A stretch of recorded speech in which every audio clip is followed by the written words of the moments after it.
ಏನೇನೆಲ್ಲ ಟಿವಿಯಲ್ಲೆಲ್ಲ ಹೇಳ್ತಿದ್ರ ಅದು ಎಂತಕ್ಕೆ ಹಂಗೆ ಹೇಳಿದ್ರೆ ಏನಂತ ನಂಗೆ ಗೊತ್ತಿಲ್ಲ. ಆದ್ರೆ ಅವಳು ಮಗಳು ಹೇಳ್ಕೊಟ್ಟಿದ್ರಿಂದ ಅವಳು ಹಂಗೆ ಹೇಳಿ, ಅವಳ ಮಗಳು ಹಿಂದ್ಗಡೆನೆ ಇದ್ದಾಳೆ.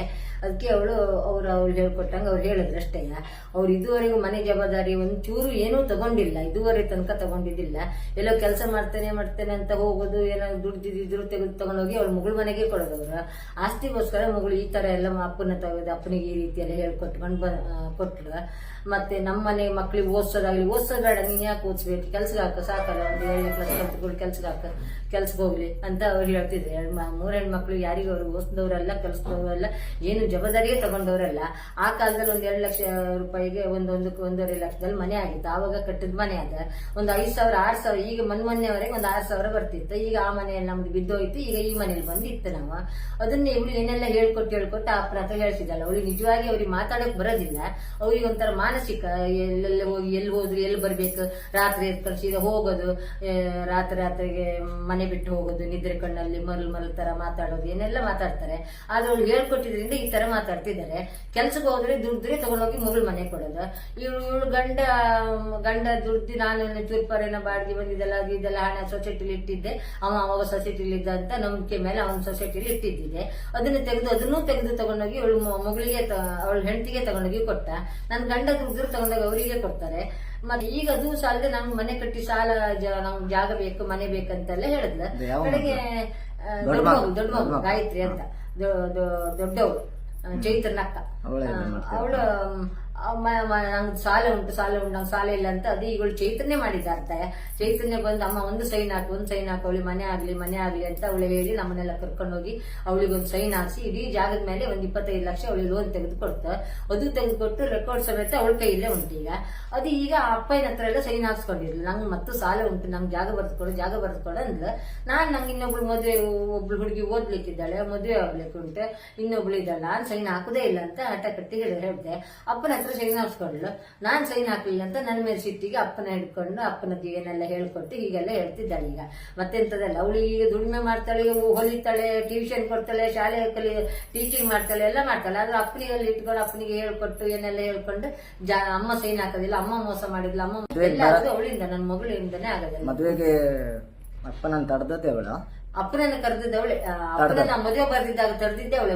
ನಾನು ಒಂದು ಫೋನ್ ಮಾಡಿದ್ರು ಸಾಕಿಯ, ನಾನು ಒಂದು ಚೂರು ಹೋಗಿ ಅಪ್ಪಯ್ಯ ಅಂತ ಹೇಳಿದ್ರೆ ಅವ್ರು ಹೋಗ್ತಾರೆ. ಈಗ ನಾನ್ ಕಳ್ಸೋದಿಲ್ಲ, ಅಪ್ಪಯ್ಯನ ಕಳ್ಸೋದಿಲ್ಲ ಅಂತ ಹೇಳಿ ಅಪ್ಪ ಇಲ್ಲಿವರೆಗೆ ಕುಂದಾಪುರ ತನಕ ಬಂದವ್ರನ್ನ ಇವಳು ಹೋಗಿ ಕರ್ಕೊಂಡು ಹೋಗಿ ಮನೆ ಒಳಗೆ ತಗೊಂಡೋಗಿ ಇಟ್ಕೊಂಡು ಮದುವೆ ಬರ್ದಿದ್ದಾಗ ಮಾಡಿದ್ಲು. ಅವಳು ಬರಬಾರ್ದು, ಇವಳು ಮರ್ಯಾದೆ ಹೋಗ್ಬೇಕು, ಮದುವೆ ಬರಬಾರ್ದು ಅಂತ ಅವಳೇ ಮಾಡಿಸಿದ್ದೆ. ಎಲ್ಲ ಮಾಡಿಸಿದ್ದು ಒಳ್ಳೆಯ. ಅವಳಿಗೆ ಬಾರಿ ಒಂದು ಹಠ ಉಂಟು. ನಾನೊಂದು ಸೈನ್ ಹಾಕಲಿಲ್ಲ ಜಾಗದ ಮೇಲೆ ಅಂತ ಬಾರಿ ಹಠ ಉಂಟು. ಅಪ್ಪನಿಗೆ ಮದುವೆ ಅಂದ್ರೆ ಬಾರಿ ಇಷ್ಟ ಆಯ್ತು, ತುಂಬಾ ಇಷ್ಟ ಆಯ್ತು ಅವರಿಗೆ. ಅವ್ರಿಗೆ ಮದುವೆ ಬರುವಾಗ ಕಟ್ಟಿಗೆ ಮನೆಗೆ ನರಿಗುಡ್ಡೆ ಮನೆ ಅಂತ ನಮ್ಮ ಕುಟುಂಬದವ್ರ ಮನೆ ಉಂಟು.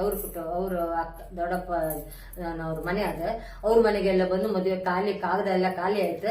ನೀವು ಕಟ್ಟಿಗೆ ಮನೆ ನರಿಗುಡ್ಡೆ ಮನೆ ಅಂತ ಕುಂದೇಶ್ವರ ದೇವಸ್ಥಾನ ಹತ್ರ ಅವ್ರ ಅಕ್ಕದಿರ್ ಮನೆ ಆಯ್ತು, ದೊಡ್ಡಪ್ಪ ಮಗಳು ಅಕ್ಕದಿರ್ ಮನೆ. ಅಲ್ಲಿ ಬಂದು ನೀವು ಬನ್ನಿ, ಮದುವೆ ಬನ್ನಿ, ಕಾಗದ ಎಲ್ಲ ಖಾಲಿ ಆಯ್ತು, 9ನೇ ತಾರೀಕಿಗೆ ಕಮಲಶಿಲೆ ದೇವಸ್ಥಾನದಲ್ಲಿ ಮದುವೆ ಉಂಟು ಬನ್ನಿ ಅಂತ ಹೇಳಿ ಇಲ್ಲೆಲ್ಲವ್ರಿಗೆ ಹೇಳಿ ಮನೆ ಪೈಂಟಿಂಗ್ ಮಾಡುವಾಗ ನಿಂತು ಪೈಂಟ್ ಮಾಡಿಸಿ ಹೋಗಿದ್ದಾರೆ.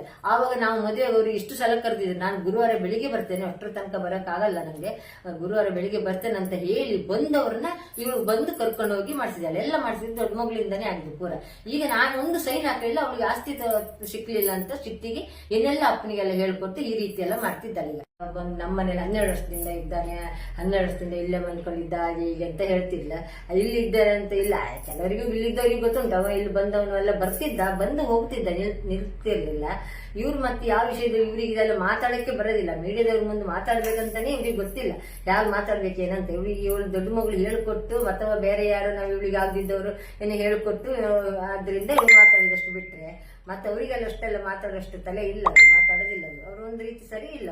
ಅವ್ರು ಯಾವ ಜವಾಬ್ದಾರಿ, ಒಂದು ಹೆಣ್ಮಕ್ಳು 3 ಹೆಣ್ಮಕ್ಳು ಇವ್ರು ದೊಡ್ಡವಳದಿಂದ ಹಿಡಿದು ಅವಳಿಗೆ ಓದಿಸೋದಾಗ್ಲಿ ಮದುವೆ ಮಾಡೋದಾಗ್ಲಿ ಯಾವ ವಿಷಯದಲ್ಲೂ ಅವ್ರು ಇದುವರೆಗೂ ಒಂದು ಜವಾಬ್ದಾರಿ ತಗೊಂಡವ್ರಲ್ಲ. ನಾವೇ ಮಾಡಿದ್ಬಿಟ್ರೆ ಅವ್ರಿಗೆ ಓದ್ಲಿ ಮಕ್ಕಳು ಅಂತೇಳಿ ಹೇಳೋದು ಇಲ್ಲ. ಅವ್ರು ಬೇರೆ ಯಾವ ವಿಷಯಕ್ಕೂ ಅವ್ರು ಜವಾಬ್ದಾರಿ ತಗೊಳ್ಳೋದಿಲ್ಲ. ನಾವು ಅದಕ್ಕೆ ಬಿಟ್ಬಿಟ್ಟಿತ್ತು. ನಮ್ಗೆ ನೋಡಿ ಸಾಕಾಗಿತ್ತು. ಜಬರ್ದಸ್ತ್ ಮಾಡೋದು, ಹೊಡಿಯೋಕ್ ಬರೋದು, ಬೈಯೋಕ್ ಬರೋದು, ಹೊಡಿಯೋದು ಬಡೋದು, ನಮ್ಮ ನೋಡಿ ಸಾಕಾಗಿ ಜೀವಮಾನ ಬೇಡ ಅನ್ಸಿಬಿಟ್ಟು ಇವ್ರ ವಿಷಯ ಬಿಟ್ಬಿಟ್ಟಿತ್ತು ನಾವು. ಈಗ ಅಲ್ಲೆಲ್ಲ ಮಗಳೆಲ್ಲ ಕೆಲ್ಸಕ್ಕೆ ಸೇರ್ಕೊಂಡಿದ್ದಾಳೆ, ಕೆಲ್ಸಕ್ಕೆ ಹೋಗ್ತಾಳೆ, ತಗೊಂಡ್ಬಂದು ಮಗಳಿಗೆ ಕೊಡ್ತಾಳೆ, ದುಡ್ಡು ತಂದು ಅವಳಿಗೆ ಕೊಡ್ತಿದ್ದಾಳೆ ಅಷ್ಟೇ. ಅವ್ರ ಹತ್ರ ಹತ್ರ ಕರ್ಕೊಂಡು ಹೋದ್ಲು, ಇಲ್ಲಿ ನಂಗೆ ಪೀಡ್ಸಿದ್ಲು ಬಂದು ಈಗೆಲ್ಲ ಮಾಡ್ತಾ ಇದ್ಲು. ಸೈನ್ ಹಾಕ್ಸು, ನಂಗೊಂದು ಸೈನ್ ಹಾಕ್ಸು, ನಂಗೆ ಸಾಲ ಉಂಟು ಅನ್ಕೊಂಡು ಹೇಳ್ತಾ ಇದ್ದಾಳೆ. ಅವಳಿಗೆ ಎಲ್ಲೋ ಗಂಡ ಕೆಲಸ ಹೋಗ್ತಾರೆ, ಮನೆ ಕೆಲಸ ಮಾಡ್ಕೊಂಡು ಹೋಗ್ತಾರೆ ಬರ್ತಾರೆ. ಆದ್ರೆ ಅವಳಿಗೆ ಎಷ್ಟಿದ್ರು ನಂದು ಒಂದು ಸಾಲ ಉಂಟು, ನಂಗೆ ಸೈನ್ ಹಾಕು. ಅವಳಿಗೆ ಯಾರಿಗೆ ಸಾಲ ಇಲ್ಲಲ್ಲ ಈಗ ನಿಮ್ಗೆಲ್ಲ, ನಂಗೆ ಸೈನ್ ಹಾಕು. ನಂಗೆ ದೊಡ್ಡ ಸಣ್ಣ ಮಗಳಿಗೆ ಓದಿಸ್ಲಿಕ್ಕೆ ಉಂಟು, ಸಣ್ಣ ಮಗಳು ಕಲಿತಿದ್ದಾಳೆ, ಅವಳಿಗೆ ಮದುವೆಗೆ ಉಂಟು ಅಂತ ಹೇಳಿದ್ರು ಅವಳು ಕೇಳಿದಿಲ್ಲ. ಆ ಚಿಟ್ಟಿಗೆ ಏನೆಲ್ಲ ಅಪ್ಪನಿಗೆಲ್ಲ ಹೇಳ್ಕೊಟ್ಟು ಈ ರೀತಿಯೆಲ್ಲ ಹೇಳ್ತಿದ್ದಾಳೆ ಅಷ್ಟೇ, ಮತ್ತೆ ಎಂತದೆಲ್ಲ. ಮತ್ತೇನಂದ್ರೆ ಅವಳ ಮಗಳು HMM ಶಾಲೆಯಲ್ಲಿ, ಸುಕುಮಾರ್ ಶೆಟ್ಟರ್ ಶಾಲೆಯಲ್ಲಿ ಕೆಲಸ ಮಾಡೋದು, ಟೀಚರ್ ಆಗಿ ಕೆಲಸ ಮಾಡ್ತಾಳೆ. ಮತ್ತೆ ಬೇರೆ ಬೇರೆ ಎಲ್ಲ ಕೆಲಸ ಮಾಡ್ತಿರ್ತಾಳೆ. ಆದ್ರೆ ಅಲ್ಲಿ ಕೆಲಸ ಮಾಡೋಳಾಗಿ ಟೀಚರ್ ಆಗಿ ಎಲ್ಲೋದು ಒಂಥರ ಶಿಸ್ತಿನ ಶಾಲೆ, ಅದು ಒಳ್ಳೆ ಶಾಲೆ. ಆ ಶಾಲೆ ಆಗಿ ಇವಳು ಈ ಮಾನಸಿಕ ಅಪ್ಪನ ಕರ್ಕೊಂಡು ಹೋಗಿ ಇವಳು ಈ ರೀತಿ ಎಲ್ಲ ಹೇಳ್ತಿ. ಮೀಡಿ ಅಂತ ಇದ್ದವಳು ಆ ಶಾಲೆಯಲ್ಲಿ ಶಿಸ್ತಿನ ಶಾಲೆ ಅದು.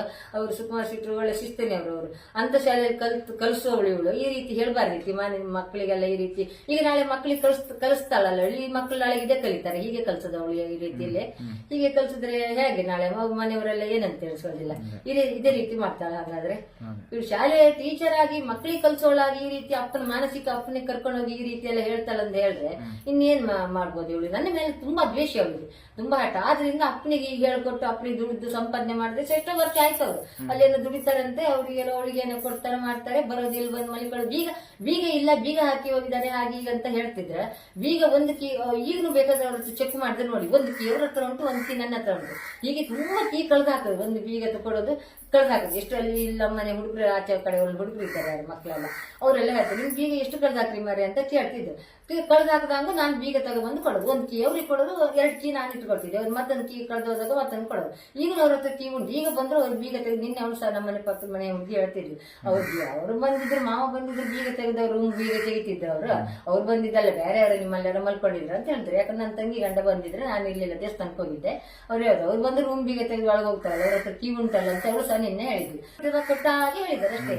ನನ್ನ ಮತ್ತೆ ಟೀಚರ್ ಆಗಿ ಕಲ್ಸೋ ಶಾಲೆ, ಸುಕುಮಾರ್ ಶೆಟ್ಟರ್ ಶಾಲೆ ಕಲ್ಸೋಳಾಗಿ ಈ ರೀತಿ ಕಲ್ಸೋಳು. ಇದೇ ರೀತಿ ಮಕ್ಕಳಿಗೆ ಪಾಠ ಮಾಡಿದ್ರೆ ನಾಳೆಗೆ ಮಕ್ಕಳು ಮುಂದಿನ ಭವಿಷ್ಯ ಹೆಂಗೆ, ಯಾವ ರೀತಿ ಕಲಿಸ್ತಾಳೋಳು ಅಂತದೇ ನಂಗೆ ಆಶ್ಚರ್ಯ ಆಗಿದೆ. ಮತ್ತೆ ಎಂತದ